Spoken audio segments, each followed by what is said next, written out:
The last entry in Dr. Cyrus Blackthorn's leather-bound journal, dated November 15, 1887, contained only 7 words. Subject 247 screamed for 6 straight hours. When Virginia state officials finally breached the locked doors of the Southern Virginia Madhouse 3 weeks later, they discovered something that would haunt them for the rest of their lives. 214 men had vanished without a trace from the surrounding county over 18 months, all officially declared insane by the same respected alien. The mass grave behind the madhouse contained twice that number.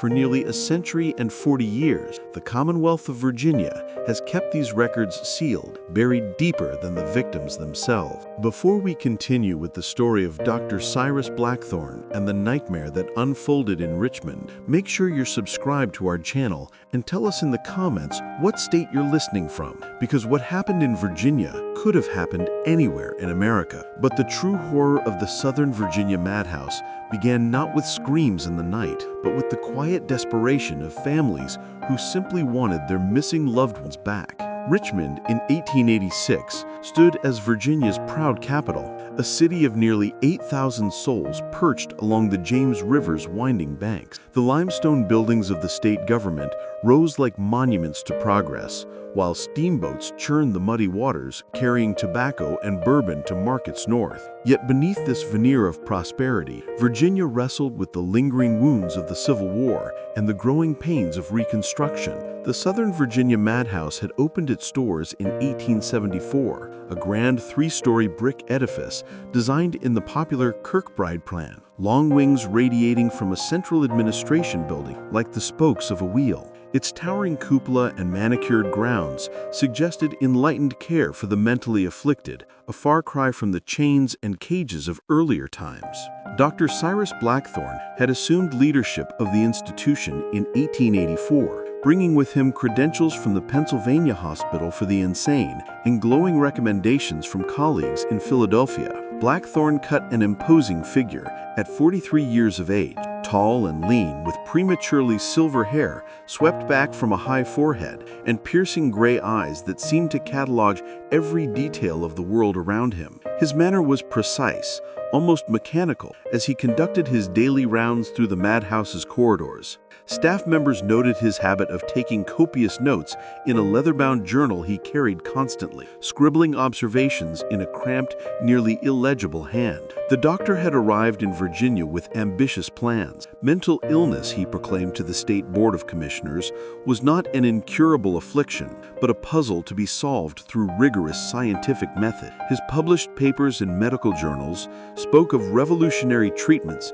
that could restore even the most disturbed minds to perfect sanity. Governor Fitzhugh Lee, facing mounting pressure to modernize Virginia's institutions, had given Blackthorn unprecedented authority over the madhouse's operations and budget. Abigail Voss served as the madhouse's head nurse, a stern-faced woman of 38 whose starched white uniform and rigid posture commanded instant respect from the staff. She had worked in similar institutions across the South since the war's end, carrying letters of recommendation that praised her efficiency and dedication. Her pale blue eyes held a coldness that made even hardened attendants uncomfortable, and patients quickly learned to fear the sound of her footsteps in the corridors. The madhouse's patient population in early 1886 numbered just over 100 souls. Men and women committed by families unable to care for them, vagrants picked up by local authorities, and Civil War veterans whose minds had shattered under the weight of battlefield horrors.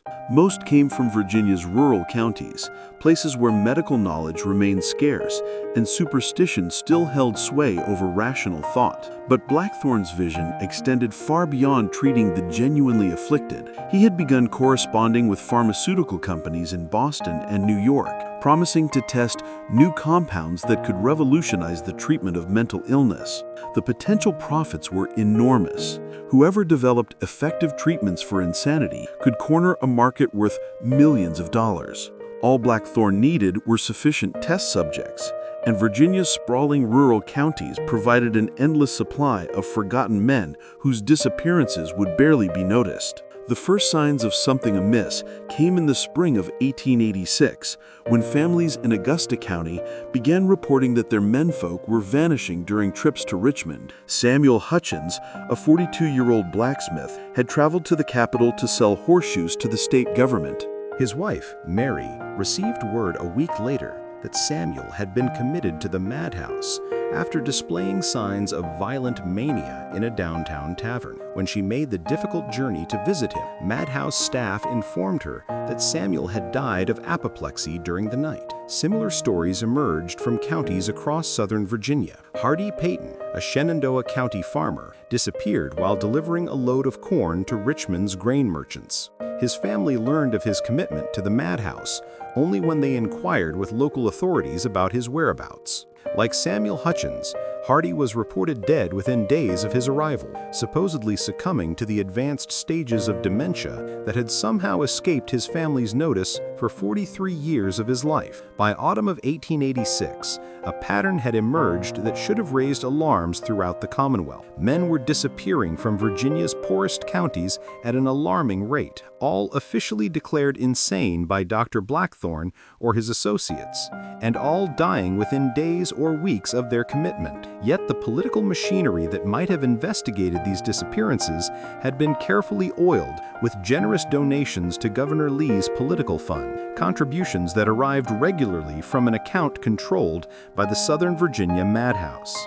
The night of October 13, 1886, marked the beginning of what Madhouse records would later euphemistically term the Accelerated Treatment Protocol. A cold autumn rain drummed against the madhouse's windows as Dr. Blackthorn prepared for the arrival of 23 new patients, all committed that day by magistrates from surrounding counties on charges of public disturbance or vagrancy. Samuel Hawthorne was among this group, a 34-year-old carpenter from Rockingham County, whose only crime had been defending his sister's honor against a traveling salesman's unwanted advances. The magistrate in Staunton had declared Samuel's violent outburst evidence of dangerous instability and ordered his immediate commitment. Samuel's wife, Rebecca, had pleaded desperately as the madhouse wagon carried her husband away, promising to pay any fine or restitution necessary for his release.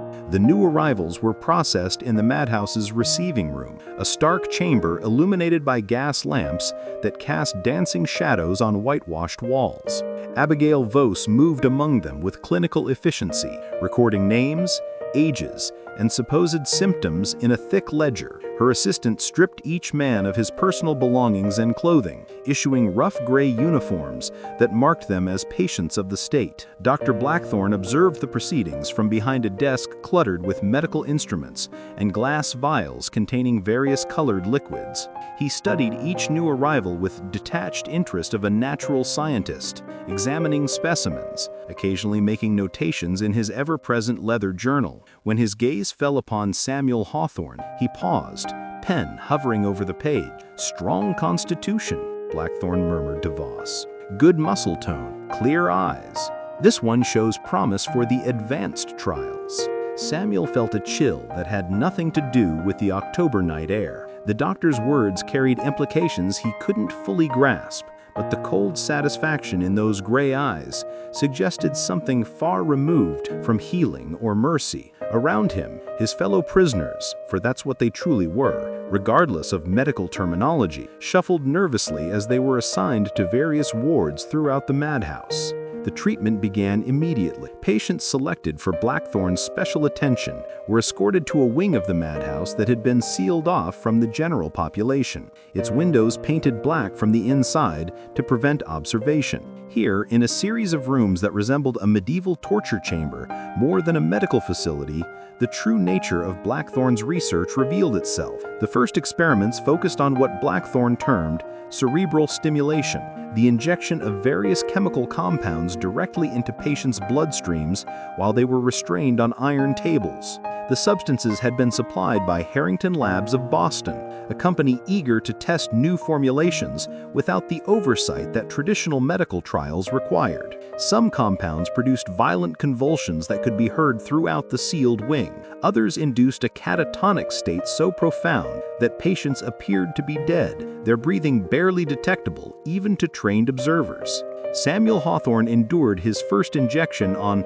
October 16th, a yellowish liquid that burned through his veins like liquid fire. The world dissolved into a kaleidoscope of colors and sounds as his nervous system rebelled against the foreign substance. He found himself screaming words and languages he didn't recognize, his body contorting in ways that seemed to defy human anatomy. Through the haze of chemical-induced delirium, he glimpsed Dr. Blackthorn taking careful notes, timing the duration of each symptom with pocket watch.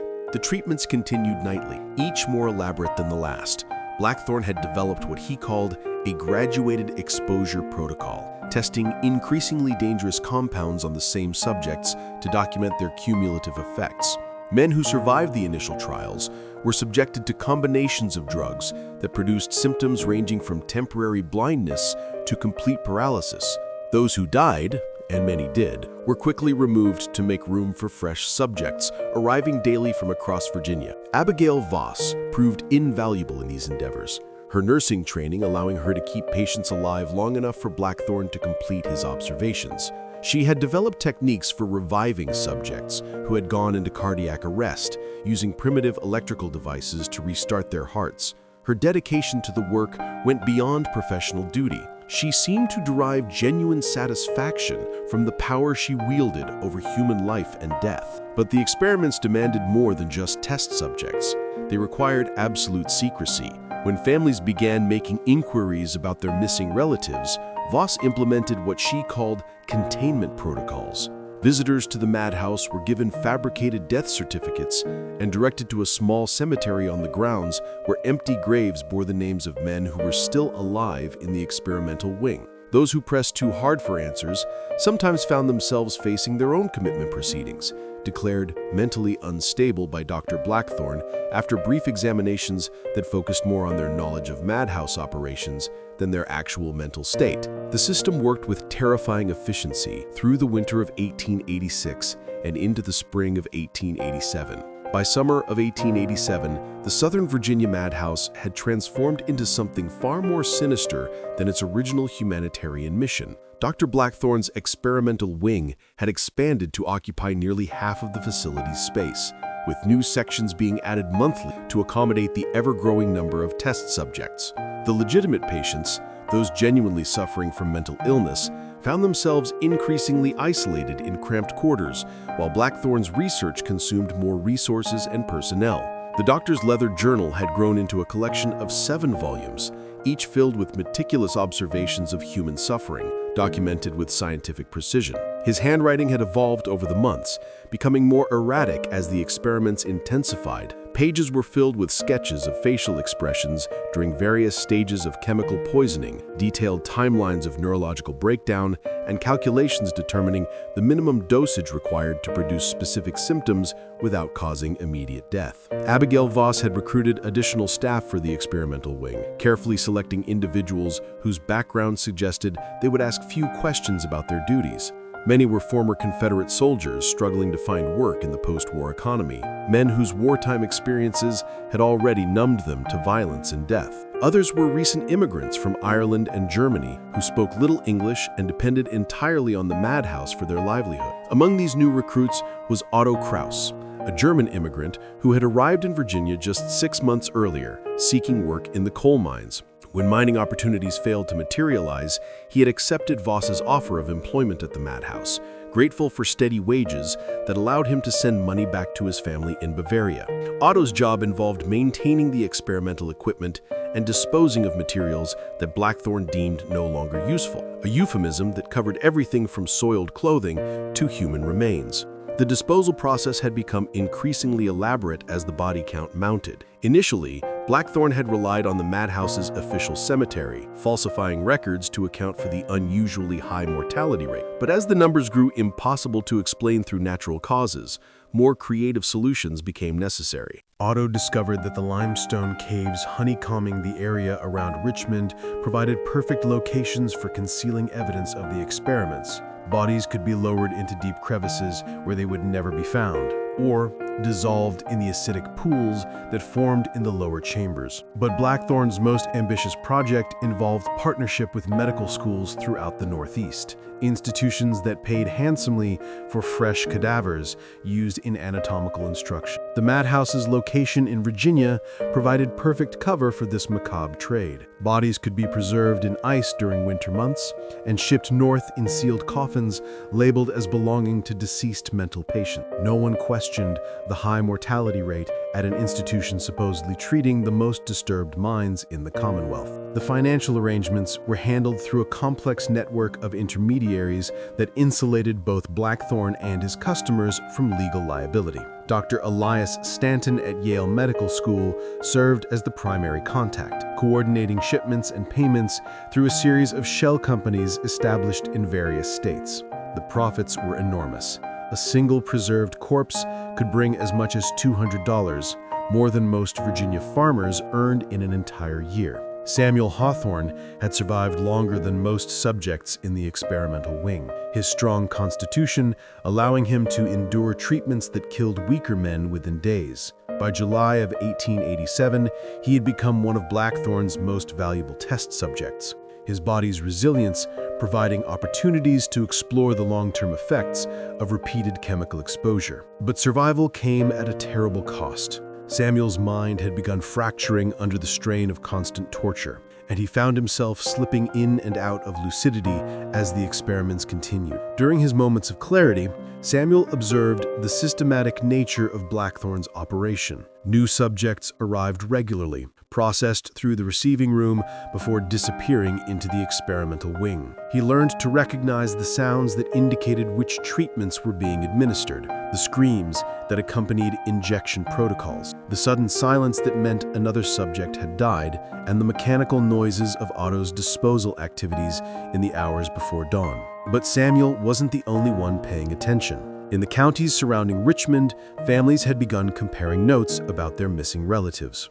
Rebecca Hawthorne had organized meetings in Rockingham County, bringing together wives and mothers whose husbands and sons had vanished after encounters with Madhouse representatives. Similar groups were forming in Augusta, Bath, and Shenandoah counties, all sharing stories that followed disturbingly similar patterns. The families had attempted to work through official channels, petitioning the governor's office and contacting state legislators, but their inquiries were met with form letters expressing sympathy for their loss while explaining that mental illness often progressed rapidly in institutional settings.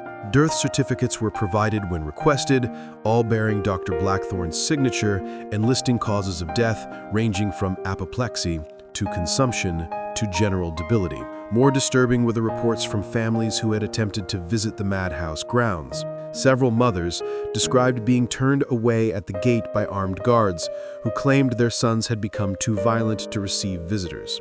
Others were permitted brief meetings with patients they were told were their relatives, only to realize that the heavily medicated men they encountered were complete strangers. When they protested, they were informed that mental illness had so thoroughly altered their loved one's appearance that recognition was impossible. By late summer of 1887, the network of grieving families had grown into an informal investigation that threatened to expose Blackthorn's operation. Rebecca Hawthorne had made contact with newspaper editors in Norfolk and Roanoke, sharing documentation that suggested systematic irregularities in Madhouse records. The Richmond Times had assigned a reporter to investigate the unusually high death rate at the Southern Virginia Madhouse, and preliminary inquiries were raising questions that Blackthorn couldn't easily answer. The doctor realized that his carefully constructed system was approaching its limits. Too many people were asking too many questions, and the political protection he had enjoyed through Governor Lee's administration might not survive closer scrutiny. Something had to be done to eliminate the sources of these troublesome inquiries, and Abigail Voss had already begun developing solutions that would soon claim victims far beyond the Madhouse's walls.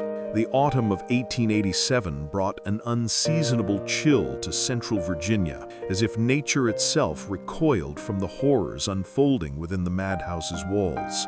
Dr. Blackthorn's behavior had become increasingly erratic as external pressures mounted, his meticulous scientific facade cracking to reveal something far more disturbing beneath. The leather journals that had once contained precise observations now rambled through pages of incoherent theories about human consciousness and the nature of suffering, punctuated by detailed sketches of dissected organs and facial expressions captured at the moment of death. Abigail Voss had assumed greater control over daily operations as Blackthorn descended into what could only be described as methodical madness.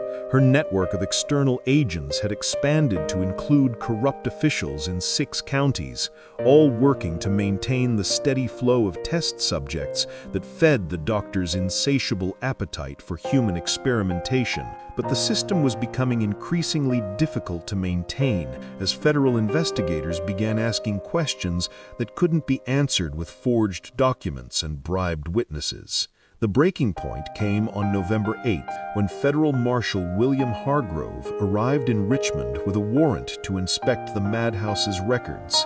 Hargrove had been investigating reports of irregularities in Virginia's institutional system, prompted by Rebecca Hawthorne's persistent correspondence with officials in Washington. His authority superseded state jurisdiction, making him immune to the political protection that had shielded Blackthorn's operation for so long. Voss received word of Hargrove's impending visit through her network of informants in the state government. She immediately implemented what she called the sterilization protocol, a plan she had developed for eliminating evidence in case of federal investigation.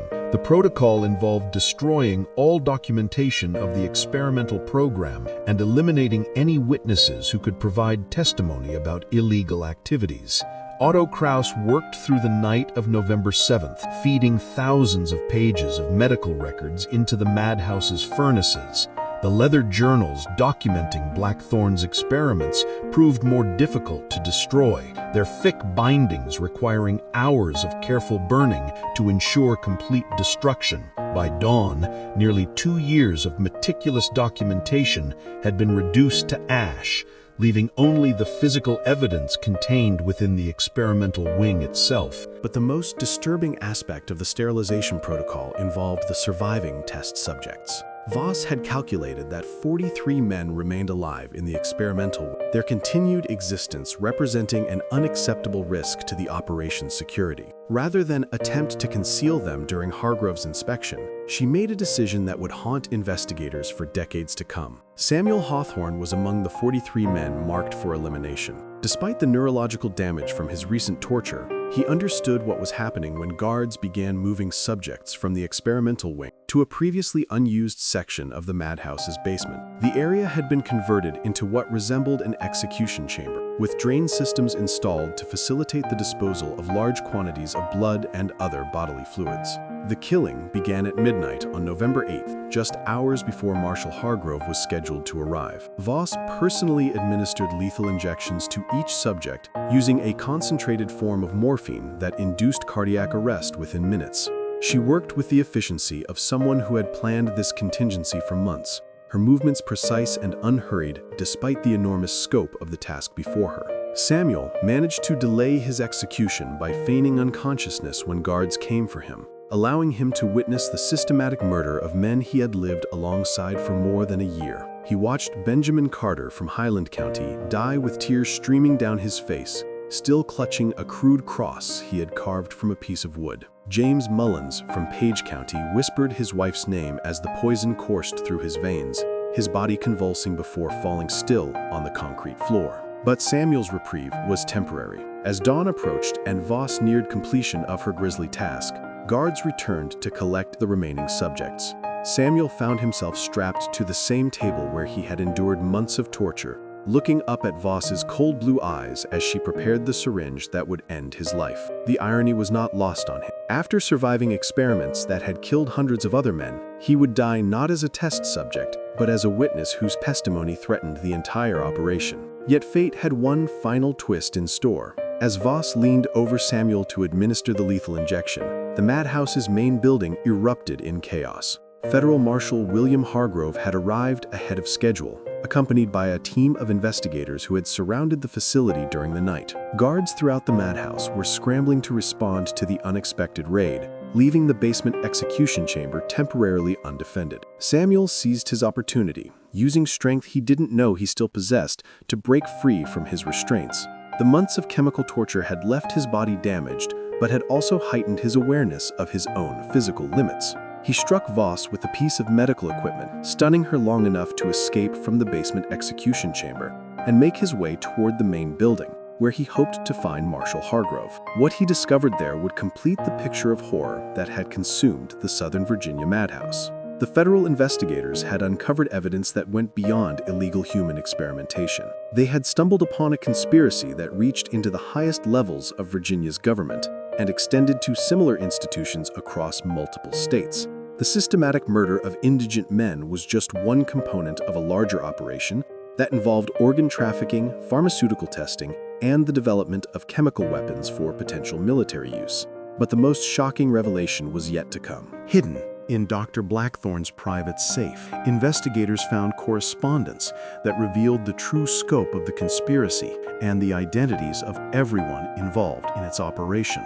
The letters painted a picture of systematic evil that had been disguised as medical progress, protected by political corruption, and funded by institutions that should have been dedicated to healing rather than harm. Just when we thought we'd seen it all, the horror in Richmond intensifies.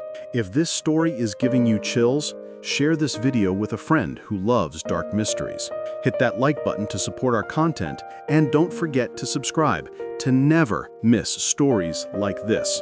Let's discover together what happens when Samuel finally reaches the federal investigators and reveals the full truth about what occurred within those madhouse walls. As Samuel stumbled through the madhouse's corridors, blood streaming from wounds inflicted during his escape, Samuel Hawthorne carried with him knowledge that would expose one of the most systematic campaigns of human experimentation in American history. But would anyone believe the testimony of a man officially declared insane? And would the evidence be sufficient to bring justice to those responsible for the deaths of more than 200 innocent victims? Federal Marshal William Hargrove had seen many disturbing things during his 20-year career investigating institutional corruption, but nothing had prepared him for what he discovered in the basement of the Southern Virginia Madhouse. The execution chamber that Abigail Voss had constructed resembled something from the Spanish Inquisition rather than a medical facility. Its concrete floors stained with the blood of 42 men who had been systematically murdered in the hours before his arrival. Samuel Hawthorne's sudden appearance in the main building, bleeding and barely coherent, but desperately trying to communicate what he had witnessed, provided the key testimony that Hargrove needed to understand the full scope of the conspiracy. Despite his neurological damage and obvious physical trauma, Samuel managed to lead investigators back to the experimental wing, where evidence of 18 months of systematic torture remained visible in every room. The specialized equipment that Otto Kraus had constructed for Blackthorn's research told its own story of deliberate cruelty. Restraint tables fitted with electrical devices designed to maintain consciousness during painful procedures.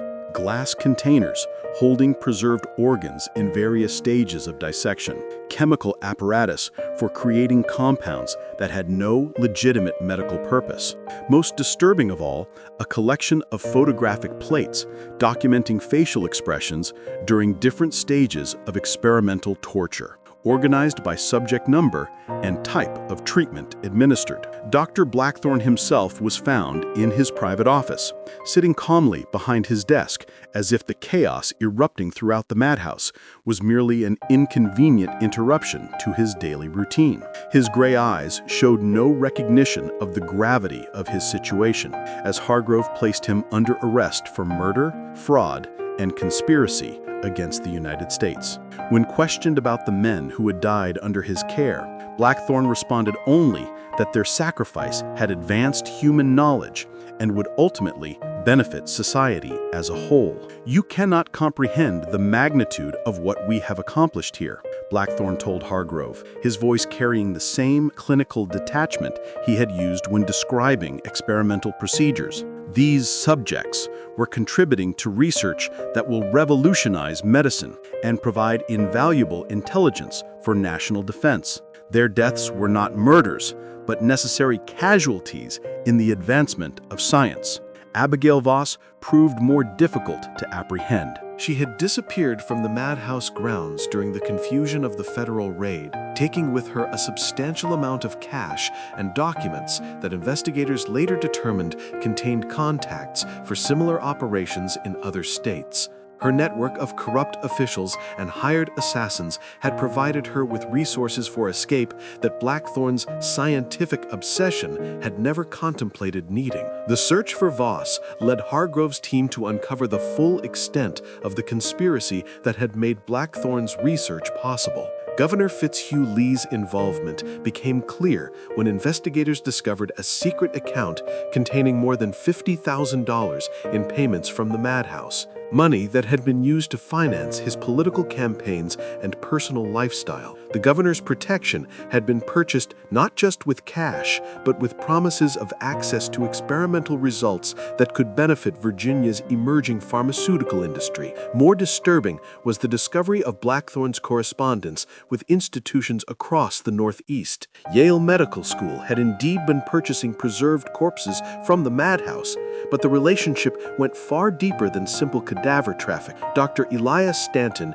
had been coordinating a network of researchers conducting similar experiments on unwilling subjects, sharing results and techniques that maximized the scientific value extracted from each victim. The chemical compounds being tested at the madhouse had been supplied by legitimate pharmaceutical companies who were aware they were being used on human subjects without consent. Harrington Labs had provided detailed instructions for testing procedures, specifying dosages and observation protocols that could only have been developed through prior human experimentation. The corporate executives involved in these arrangements had insulated themselves through layers of intermediary companies, but their fingerprints were evident throughout the documentation Hargrove's team recovered. Perhaps most chilling was the discovery of correspondence with military officials who had expressed interest in Blackthorn's research into chemical weapons.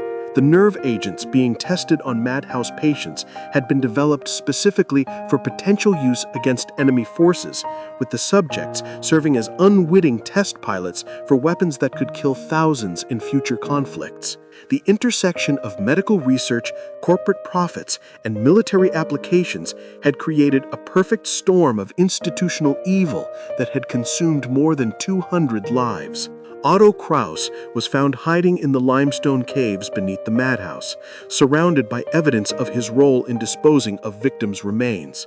The German immigrant broke down completely when confronted with the magnitude of his participation in the murders, revealing details about the disposal process that helped investigators locate mass graves throughout the region. His testimony painted a picture of systematic body disposal that had been operating since the beginning of Blackthorn's tenure, with remains scattered across dozens of cave systems and abandoned mine shafts. The caves themselves told a story that exceeded even Hargrove's worst fears. Hundreds of bodies in various states of decomposition filled crevices and underground chambers, many showing evidence of the experimental procedures that had killed them. Victims' personal effects, watches, wedding rings, family photographs had been carefully collected and stored in waterproof containers, creating a macabre archive of lives destroyed in the name of scientific progress. But the most devastating discovery came when investigators found Blackthorn's master journal hidden in a secret compartment behind his office fireplace. This final volume contained not just records of the experiments conducted at the Southern Virginia Madhouse, but correspondence with similar facilities across America. The network of institutional murder that Blackthorn had participated in was far more extensive than anyone had imagined, with operations active in at least 12 states and coordination provided by a shadow organization of physicians, pharmaceutical executives, and government officials. The journal revealed that the Virginia operation was actually considered a model for expansion, with plans to establish similar facilities throughout the South, where political corruption and economic desperation would provide ideal conditions for large-scale human experimentation. The profits generated from organ trafficking and pharmaceutical testing would fund this expansion, creating a self-sustaining system of institutionalized murder disguised as medical research. Samuel Hawthorne's testimony proved crucial in understanding how the conspiracy had operated and recruited its victim. His detailed knowledge of the experimental procedures and the personnel involved provided investigators with information that no amount of documentation could have supplied. Despite his neurological damage, Samuel possessed a remarkable memory for details that had sustained him through months of torture. Names, dates, procedures, and most importantly, the locations where other victims might be found. His account of the systematic recruitment process revealed how Blackthorn and Voss had perfected their method of acquiring subjects. Corrupt magistrates in rural counties would identify men whose disappearances would attract minimal attention: widowers, drifters, immigrants, and those estranged from their families.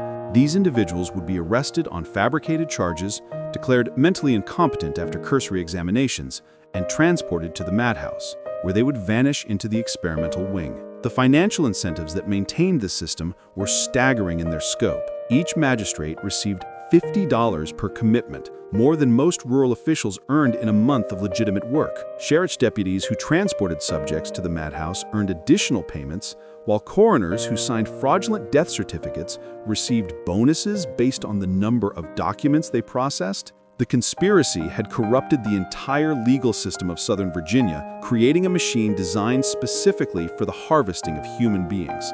The investigation that followed Samuel Hawthorne's escape from the Southern Virginia Madhouse would become one of the most extensive federal criminal inquiries of the 19th century. Marshal Hargrove's team spent 6 months documenting the evidence recovered from the facility, ultimately compiling more than 3,000 pages of testimony and physical evidence that detailed the systematic murder of at least 214 men. Dr. Cyrus Blackthorn was tried in federal court in Norfolk during the summer of 1888, facing charges that included murder, conspiracy, mail fraud, and violations of the Federal Food and Drug Act. The prosecution presented evidence that painted him not as a misguided researcher, but as a calculating killer who had used his medical credentials to disguise wholesale butchery. His defense attorneys argued that he had been conducting legitimate medical research authorized by state officials, but this strategy collapsed when Governor Lee's involvement in the conspiracy became public knowledge. The trial lasted 7 weeks and attracted national attention as details of the experiments emerged in court testimony. Samuel Hawthorne served as the primary witness for the prosecution, his detailed account of the torture he had endured providing a human face to the statistical evidence of systematic murder. Despite efforts by defense attorneys to portray him as mentally unstable, Samuel's testimony remained consistent and credible throughout days of cross-examination. Blackthorn showed no emotion as witness after witness described the horrors that had occurred under his direction. When finally given an opportunity to address the court before sentencing, he remained unrepentant, insisting that his research had advanced human knowledge and would ultimately save more lives than it had cost. "History will vindicate my methods," he told Judge Robert Boyd. "The men who died here died in service to a greater cause than their individual existence could ever have achieved." Judge Boyd sentenced Blackthorn to death by hanging, a punishment that reflected the court's conclusion that his crimes represented some of the most heinous acts ever committed on American soil. The sentence was carried out on December 15, 1888, in the courtyard of the Norfolk Federal Prison, with Samuel Hawthorne among the witnesses who watched Blackthorn pay the ultimate price for his crimes. Abigail Voss was never captured, despite a nationwide manhunt that continued for more than a decade. Investigators traced her movements through several states following reports of suspicious deaths at various medical institutions that matched the patterns established in Virginia. Her network of contacts and financial resources apparently provided her with opportunities to continue her work under different identities, though the scale of her operations was necessarily reduced by the attention that the Virginia investigation had attracted. Otto Kraus cooperated fully with investigators and received a sentence of 20 years in federal prison in exchange for his testimony about the disposal of victims' remains. His detailed knowledge of the cave systems around Richmond proved invaluable in recovering bodies and providing closure to families who had spent months wondering about the fate of their missing relatives. He was released after serving 14 years and deported to Germany, where he lived quietly until his death in 1919. The political fallout from the scandal destroyed several careers and led to significant reforms in Virginia's institutional oversight systems. Governor Lee was forced to resign in disgrace, his political career ending amid revelations of the massive bribes he had accepted from the Madhouse. Several state legislators who had received payments from Blackthorn's network were defeated in subsequent elections, while others faced criminal charges for their roles in facilitating the conspiracy. The pharmaceutical companies that had supplied experimental compounds faced congressional investigations, but ultimately escaped serious consequences through legal maneuvering and political influence. Harrington Labs eventually settled civil lawsuits filed by victims' families for undisclosed amounts, while other companies involved in the conspiracy simply dissolved their operations and reformed under different names. Yale Medical School conducted an internal investigation of Dr. Elias Staunton's activities, but concluded that he had acted independently, without institutional knowledge or approval. Staunton himself resigned his position and disappeared from public view, though investigators suspected he continued his research through private channels. The broader network of medical institutions involved in purchasing organs and cadavers from the Virginia operation was never fully exposed, as many records had been destroyed before federal investigators could access them. Samuel Hawthorne survived his ordeal, but never fully recovered from the neurological damage inflicted during his months of torture. He returned to Rockingham County, where his wife Rebecca cared for him until his death in 1904. Rebecca became a prominent advocate for institutional reform, traveling throughout Virginia to speak about her husband's experiences and working to establish oversight systems that would prevent similar atrocities in the future. The Southern Virginia Madhouse was permanently closed following the investigation, its buildings eventually demolished to remove any trace of the horrors that had occurred within their walls. The state constructed a new mental health facility in Norfolk with strict oversight procedures designed to prevent the types of abuses that had flourished under Blackthorn's administration. Yet questions remained that were never fully answered. The scope of the conspiracy suggested coordination between institutions across multiple states, implying that similar operations might have been active in other locations. Federal investigators received reports of suspicious activities at facilities in Tennessee, West Virginia, and Southern Ohio, but lack of resources and political opposition prevented comprehensive investigations of these allegations. The limestone caves that had served as mass graves were sealed by state authorities, officially to prevent further contamination, but also to discourage curiosity seekers who might disturb the remains of victims whose bodies were never recovered. Local residents reported strange sounds emanating from the sealed caves for years afterward, though these were likely explained by natural geological processes rather than anything supernatural. The true number of victims claimed by Blackthorn's research will probably never be known with certainty. While investigators documented the deaths of 214 men, evidence suggested that the operation had been active for longer than initially suspected and may have included victims whose disappearances were never reported to authorities. The network of caves beneath Richmond likely contains remains that will never be discovered, silent testimony to one of the darkest chapters in American medical history. Perhaps most disturbing was the realization that the institutional failures that enabled Blackthorn's crimes were not unique to Virginia or to 1880s.